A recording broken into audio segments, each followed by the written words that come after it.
তো বস, আজকের এই ভিডিওতে আমরা আরও একটা সাউথের থ্রিলার ছবি নিয়ে কথা বলবো, যেটা রিসেন্টলি অ্যামাজন প্রাইমে এসেছে। নাম হচ্ছে ব্লাইন্ড স্পট।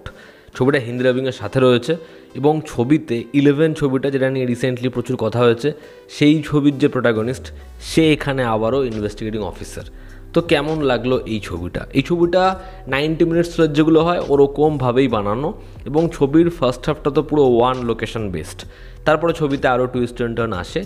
আমি এটা বলতে পারি, তোমার কাছে যদি বেশি কোনো অপশন না থাকে, তুমি একটা হালকা ফুলকা থ্রিলার দেখতে চাও, তাহলে এই ছবিটা দেখতে পারো। বিশাল এক্সপেকটেশন কিছু রেখো না, একটা দারুণ মাইন্ড বেন্ডিং কিছু দেখতে পাবে, ওরকম কিছু ভেবো না। তার কারণ আমি দেখি বহু লোক সোশ্যাল মিডিয়াতে এই ছবিগুলো নিয়ে প্রচুর লেখে যে একদম আউট অফ দ্য বক্স কিছু দেখলাম, রাতসাসানের মতো কিছু দেখলাম, এরকম থ্রিলার ছবি হয় না।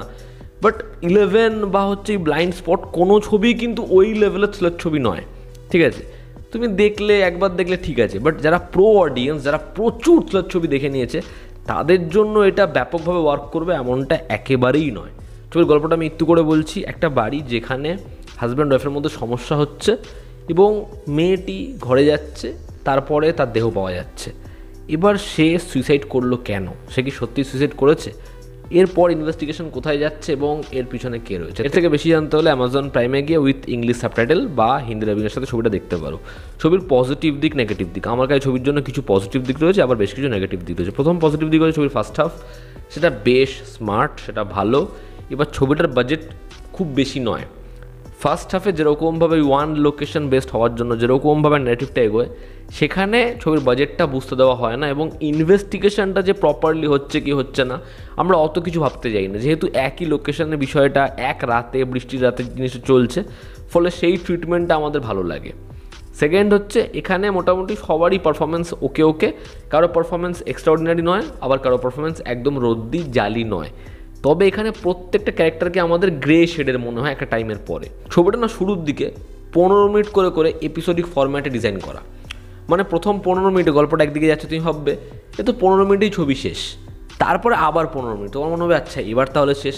তারপরে মনে হবে আবার 15 মিনিট। তো এই যে প্রত্যেকটা ক্যারেক্টারের একটা করে 15 মিনিটে গল্প নিয়ে গেছে, এবং সেখানে একটা হাই পসিবিলিটি রয়েছে, তারপরে আবার টার্ন নিচ্ছে। তো এই যে ট্রিটমেন্টটা স্ক্রিন প্লেতে ফার্স্ট হাফে, সেটা খুব এঙ্গেজিং। এবার ছবিটা কিন্তু মোদ্দা কথা হচ্ছে এঙ্গেজ করে রাখতে পারবে তোমাকে ফার্স্ট হাফে, যেটা ভালো লাগে। এবং ছবির যে ব্যাকগ্রাউন্ড স্কোর, সেটা ডিসেন্ট। ফার্স্ট হাফে যেরকমভাবে লুক অ্যান্ড ফিল তারা ধরেছে, সেটাও ডিসেন্ট লাগে। তো ওভারঅল তুমি যদি একটা ঠিকঠাক থ্রিলার ছবি দেখতে চাও একটা বড় টুইস্টের সাথে, তাহলে তুমি এই ছবিটা দেখতে পারো। এবার যদি ছবির নেগেটিভ দিক বলি, ছবির প্রথম নেগেটিভ দিক হচ্ছে ছবির সেকেন্ড হাফে ছবিটা যেরকমভাবে যায়, তোমার মনে হবে বিষয়টা এই জায়গা থেকে এরকমভাবে আস্তে আস্তে পড়ছে। আমার এরকম ধরনের ছবি দেখতে ভালো লাগে না, যেখানে টুইস্টটা দেখিয়ে দেওয়া হলো, তারপর বলা হচ্ছে এই টুইস্টের পিছনে থাকা কারণ কি, তারপর সেই ক্যারেক্টার নিজের যে ব্যাক স্টোরি সেটা রিভিল করছে, তার সাথে কি কি হয়েছে, সে কেন করছে। ছবির টাইটেল যখন ব্লাইন্ড স্পট, প্রথমেই এমন জিনিসপত্র দেখিয়ে দেওয়া উচিত আমাদের চোখের সামনেই রইলো, চোখের সামনেই ঘটেছে, বাট আমরা ওগুলো নোটিস করিনি। পরে যখন দুয়ে দুয়ে 4 করে সেই পাজলটা মেলানো হচ্ছে, আমাদের মনে হবে আরে বাস, সব তো চোখের সামনেই ছিল, প্রথম থেকেই হিন্দি ছিল, বাট আমরা ধরিনি। এটাই হচ্ছে স্মার্ট রাইটিংয়ের পরিচয়, যেটা এখানে সেকেন্ড হাফে ক্লিয়ারলি মিসিং। এবং এরকম ধরনের ছবি না আমার দেখতে খুব একটা ভালো লাগে না, যেখানে প্রথমে তোমাকে একটা তথ্য দেওয়া হলো, তারপরে বলা হলো যে না ওই তথ্যটা সঠিক নয়, এবারে তথ্যটা আসল, তারপরে আবার সেটা ভাঙা হচ্ছে। তো এটা কাইন্ড অফ অডিয়েন্সকে ঠকানো। আর এরকম ধরনের ছবির ক্ষেত্রে ইনভেস্টিগেশন এটা না প্রপারলি দেখানো উচিত। তুমি অ্যাকশন সিন দেখাচ্ছ কি দেখাচ্ছ না সেটা ইম্পর্ট্যান্ট নয়, ইনভেস্টিগেশনটা দেখাও।